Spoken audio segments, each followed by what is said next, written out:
Olá, queridos irmãos em Cristo, a paz do Senhor Jesus. Eu sou o professor Antônio José e eu estou aqui para fazer mais uma pré-aula diretamente do estúdio da Igreja Evangélica Assembleia de Deus em Santarém do Pará, presidida pelo pastor Washington Gomes. Nós estamos aqui no nome do Senhor Jesus para trazer uma pré-aula da lição de número 13, que fala as orações dos santos no altar de ouro. E tem como texto áureo, o texto de ouro diz assim: cheguemos, pois, com confiança ao trono da graça, para que possamos alcançar misericórdia e achar graça a fim de sermos ajudados em tempo oportuno. Hebreus, capítulo de número 4, versículo de número 16. Diz a verdade prática, fala a oração, qual incenso precioso é a maior oferenda que podemos apresentar ao Pai Celeste, através do Senhor Jesus, com a ajuda do Espírito Santo. Esta aula, ela tem um objetivo. Este conteúdo de lição tem um objetivo. E o objetivo é conscientizar de que a nossa oração é a maior oferenda que podemos apresentar ao Pai Celeste. Também, observando-se também que este objetivo geral, ele tem dois tópicos importantes. O primeiro é mostrar que somente o sumo sacerdote poderia entrar no lugar santíssimo. O segundo é reconhecer que as orações dos santos são qual incenso precioso. E o que é importante também salientar, que dando uma introdução a esta aula, para você ter uma compreensão melhor, você precisa olhar para a planta do templo.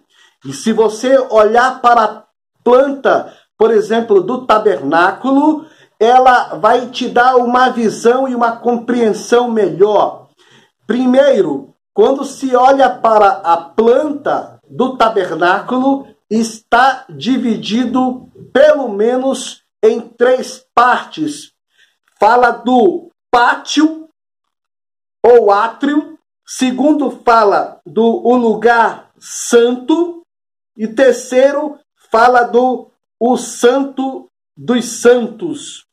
Também é importante você ter uma compreensão melhor, é que o tópico 1 desta lição fala o lugar santíssimo. E este tópico, ele traz 4 subtópicos interessantes. O primeiro fala o lugar santo. O segundo fala o altar do incenso. O terceiro fala a composição do incenso. O quarto fala a cerimônia. Para você ter uma compreensão melhor, olhando para a planta ali do templo, ou a planta do tabernáculo, você tem um entendimento mais compreensivo, é que este estava dividido em 3 partes. Primeiro era o pátio, ou o átrio, e lá estavam 2 utensílios sagrados. Um deles era o altar do holocausto, e outro era o lavatório, onde os sacerdotes, para entrar no santo lugar, tinham que lavar as mãos num gesto ou numa tipologia de purificação. Segundo, existia o lugar santo. No lugar santo tinha a mesa dos pães. A mesa dos pães representa que Deus é o Deus que supre. Segundo, havia também um outro móvel ali, uma outra mobília chamada o candelabro. O candelabro era onde existia as 7 pontas, onde aquelas pontas ali eram alimentadas por azeite. E ali surgia 7 lâmpadas que iluminava ali o santo lugar. E também existia ali o altar do incenso, que em parte representava uma mobília do Santo dos Santos também. Mas para você compreender isso aqui, é importante dizer que existia também a terceira parte desta planta, era o Santo dos Santos, aonde estava ali a Arca da Aliança. E a Arca da Aliança, ela estava ali e ela representava ali a presença do Deus eterno sobre o povo de Israel. Existia ali um respeito sagrado por esta mobília, pela Arca da Aliança. Também é importante salientar que existia o incenso ali no altar do incenso. A Bíblia Sagrada, ela traz 2 palavras nesta planta do tabernáculo de altar. Falava-se do altar de bronze, onde para o sacerdote adentrar ao santo lugar ou ao pátio, tinha um altar ali onde o animal era, na verdade, sacrificado, representando ali a morte vicária de Jesus na cruz, e também existia ali o altar do incenso. Todos eram produzidos por uma madeira de acácia.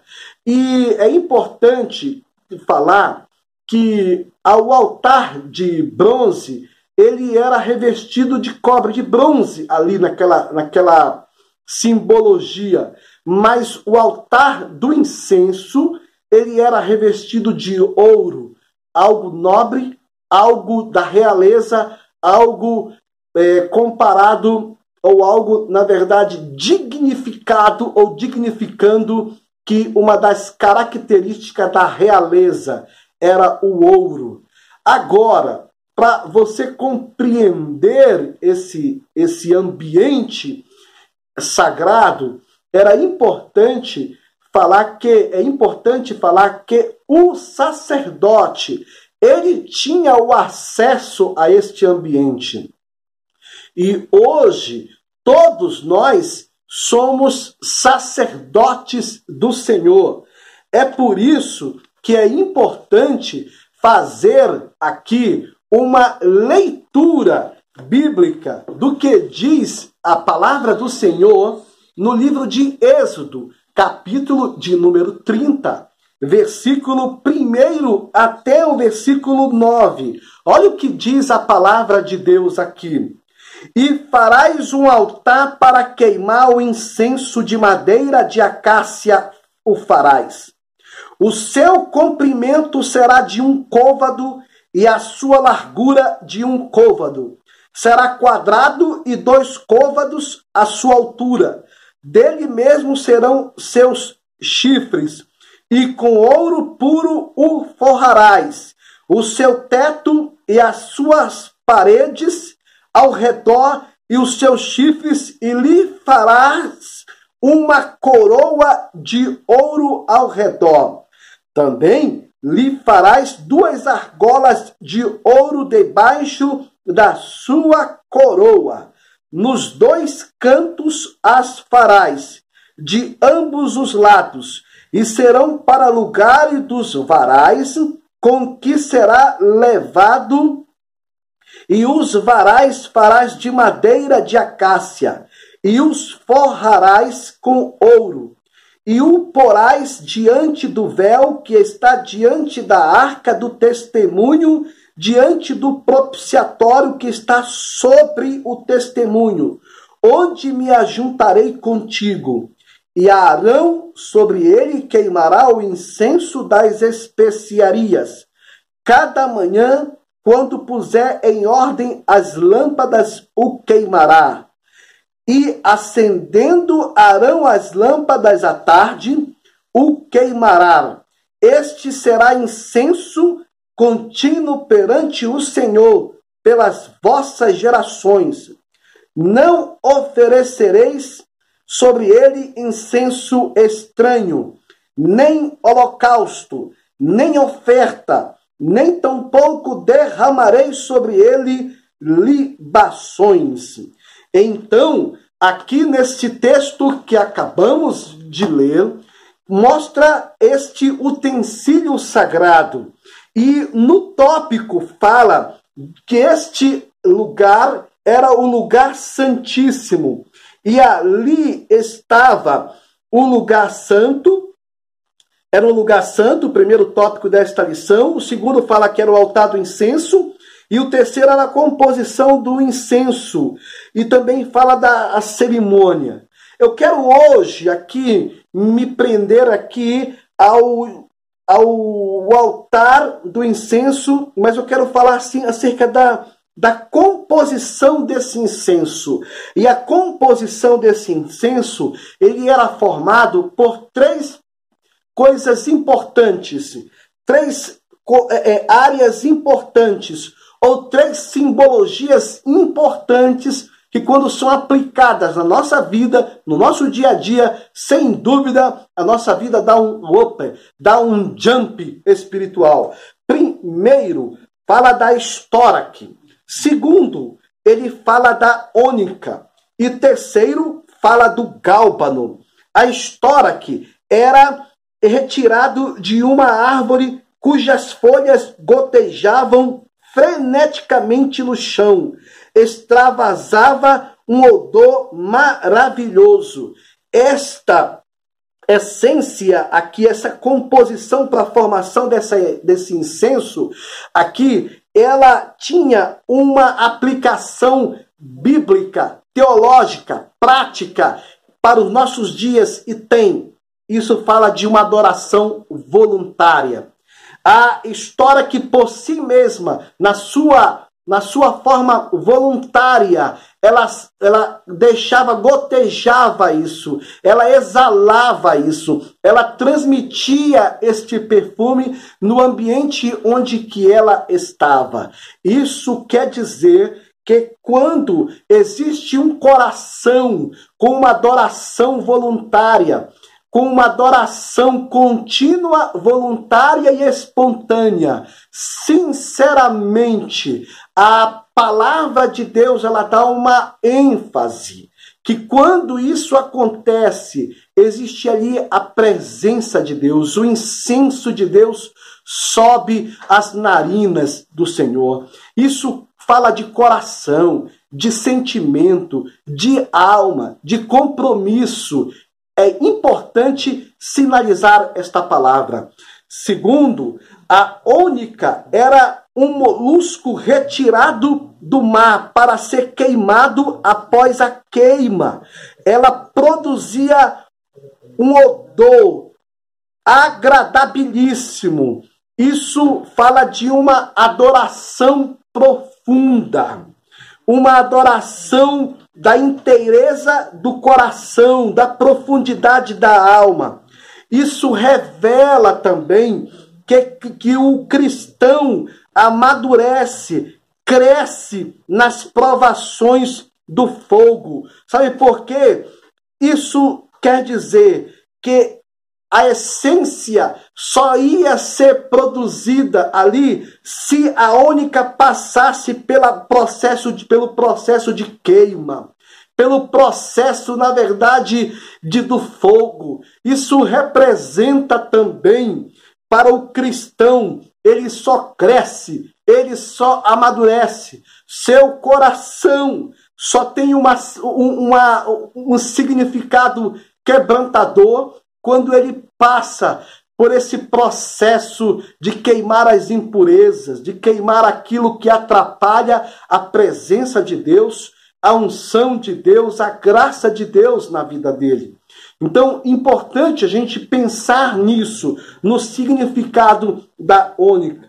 E fala também do gálbano. O gálbano era um arbusto que só exalava o seu delicioso perfume após ser machucado e ser muito amassado. Isso mostra adoração, quebrantamento. Isso quer dizer também não existia ali uma outra forma de exalar, de se transmitir aquele perfume se o gálbano ele não passasse por esse processo de ser machucado e de ser amassado.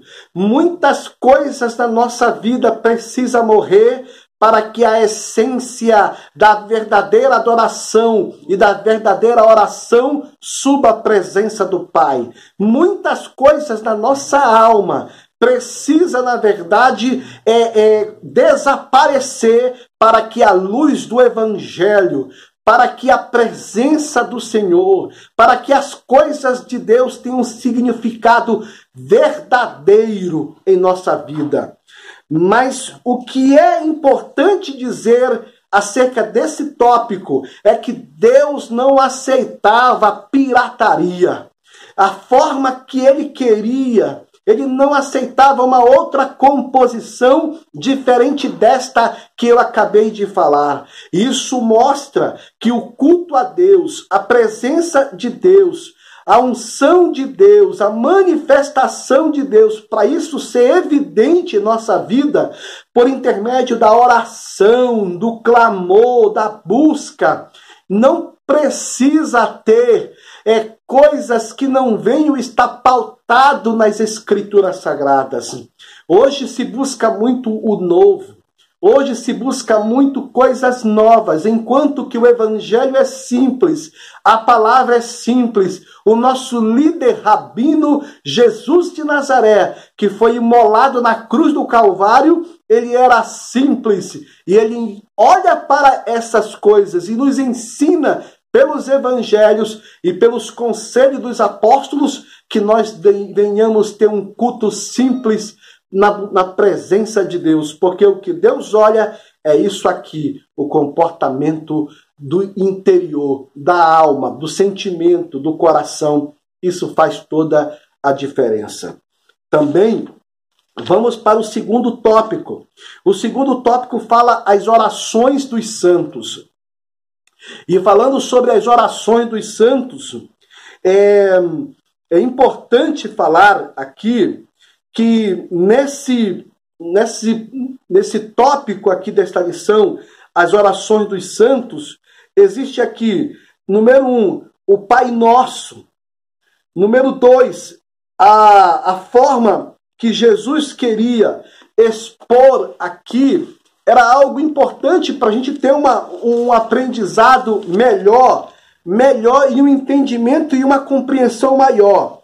Por exemplo, as orações dos santos tinha, número 1, a receita para uma oração perfeita, nosso incenso. Esse é o primeiro subtópico. Segundo, fala a oração como sacrifício ao Senhor. Terceiro, a oração dos santos na grande tribulação. E também, o que vale ressaltar aqui para você e entender melhor o que está escrito é que, primeiro, o que Jesus queria falar nestas orações dos santos, ele deu uma aula, um estudo, uma orientação, deu um caminho sobre como orar. Porque, humanamente falando, a Bíblia diz que nós não sabemos orar como convém, mas o Espírito Santo, com gemidos inexprimíveis, ele chega a fazer com que as nossas orações cheguem à presença de Deus de uma forma compreensiva, de uma forma entendida ao coração do Pai. E aqui fala-se do Pai Nosso. Por que Jesus ele trouxe, por exemplo, como base, entendimento, compreensão, esta oração? Por que isso? Primeiro, por causa de alguns pontos importantes. A oração do Pai Nosso, ela fala, como todos conhecem, Pai Nosso que estais nos céus. Mas isso não é para ser falado de uma forma repetida ou de uma forma decorada. Mas o que Jesus queria dizer, pelo menos nesses 4 pontos que eu vou citar aqui, primeiro, Pai Nosso, ele queria dizer que nós precisamos entender a nossa submissão a Deus. Nós precisamos entender a questão do Pai Nosso sob o ponto de vista de eu ser submisso ao Pai. Porque quando a Bíblia diz, seja feita a sua vontade, primeiro é o Pai Nosso. Quando você vai começar uma oração, você tem que se lembrar que você depende de Deus, que você depende do Senhor, que as coisas não acontecem porque você quer, ou porque você ora muito, ou porque você jejua muito. Não, tudo depende dele. Então a oração verdadeira, primeiro você tem que adorar a Deus, exaltar ao Senhor. É por isso que diz primeiro, Pai Nosso que estás nos céus. Segundo, onde fala assim, seja feita a sua vontade, fala que você tem que entender que para você ser feliz nessa vida, não precisa, ou você vai quebrar muito a cara se você sempre querer fazer a sua vontade. As suas atitudes, as suas escolhas têm que estar pautada nos conselhos da palavra de Deus, nas orientações da palavra de Deus, porque senão você vai ter grandes e graves problemas. Também o que vale ressaltar é que fala sobre o perdão. Quando a Bíblia diz assim, temos que ter a questão do perdão no sentido de entender essa questão. Porque muita gente chega na presença de Deus e pede perdão a Deus, pede perdão aos seus pecados, mas também não quer perdoar o seu próximo, não quer perdoar o seu amigo, não quer perdoar as pessoas que ofenderam. E é importante, queridos, que nós tenhamos essa compreensão, que para chegar diante de Deus, o seu coração tem que estar liberto de mágoas, liberto de ressentimentos, liberto de prisões da alma que oprime e que impede de você ser feliz. E isso não somente é um dano ao corpo, mas também é um dano à alma. Isso é um gerador de doenças psicossomáticas, doenças que atribulam a mente e os pensamentos. Fuja disso. O 4º ponto também importante é que devemos orar assim, livrai-nos do mal. Por que Jesus orientou este caminho, esta orientação, deu esta palavra, livrai-nos do mal? Porque nós vivemos em um mundo cruel, em um mundo em que jaz no maligno, e nós estamos numa batalha espiritual, numa luta constante, e nós precisamos entender que se a mão de Deus não nos proteger, que se o Senhor não nos guardar, em vão vai ser o trabalho da sentinela, em vão vai ser, na verdade, ter uma casa murada com muros de 3 metros, com cerca elétrica, com um carro blindado, com uma série de proteção, de guarda-costas, de armas, de proteções. Não, querido, se a mão de Deus não nos guardar, nenhuma coisa vai adiantar. É por isso que a Bíblia diz assim, se o Senhor não guardar a cidade, em vão vigia a sentinela. Se o Senhor não guardar a tua vida, a minha vida, em vão vai ser todo o sacrifício. E aí tem algo importante para a gente entender também aqui, é que a minha vida, a tua vida, a vida da tua família, tudo está nas mãos de Deus. Importante crer entender, perceber isso e aceitar isso. Agora, o que eu posso falar para você, para concluir esta lição, é que precisamos fazer algumas aplicações aqui numa teologia prática para a nossa vida. O santuário, o tabernáculo, não existe mais. O sacerdote e os sumos sacerdotes não existe mais. O nosso sumo sacerdote é o Senhor. Hoje nós somos os sacerdotes. O templo é a nossa vida. Agora tem alguns conselhos importantes para aprendermos aqui. Primeiro, está no livro de Tiago, capítulo de número 5, versículo 16, diz assim: confessai os vossos pecados uns aos outros e orai uns pelos outros, para que sareis. E esse sarar é o sarar da consciência, sangrada e perturbada pelo pecado. Você precisa entender isso e aplicar na sua vida. Quando você entrar na presença de Deus, pense sobre isso. Confessai os vossos pecados uns aos outros e orai uns pelos outros, para que sareis. Porque a oração feita por um justo pode muito em seus efeitos. Segundo ponto, para você entender melhor isto aqui, é você ver o que está escrito em 1 Tessalonicenses, capítulo de número 5, versículo 17, onde a Bíblia aconselha que devemos orar sem cessar. Um outro fator também está no livro de Hebreus, capítulo de número 10, versículo 19, 20 e 21. Olha o que diz a palavra do Senhor. Hebreus, capítulo de número 10, versículo 19. Olha o que diz a palavra de Deus. Tendo, pois, irmãos, ousadia para entrar no santuário pelo sangue de Jesus. Isso quer dizer, quando você estiver orando, você precisa ter coragem, ter ousadia para entrar no Santo dos Santos, na presença de Deus. Tem pessoas que elas não conseguem mais chegar na presença de Deus porque elas pecaram, transgrediram, pecaram, confessaram, transgrediram, pecaram, confessaram, pecaram de novo e não tem mais condições, não tem mais cara de chegar na presença de Deus. A Bíblia fala para você: tendo, pois, irmãos, coragem para entrar no Santo dos Santos. Aqui diz, por quê? Porque a resposta está no versículo 20, que diz assim: pelo novo e vivo caminho que ele nos consagrou, pelo véu, isto é, pela sua carne.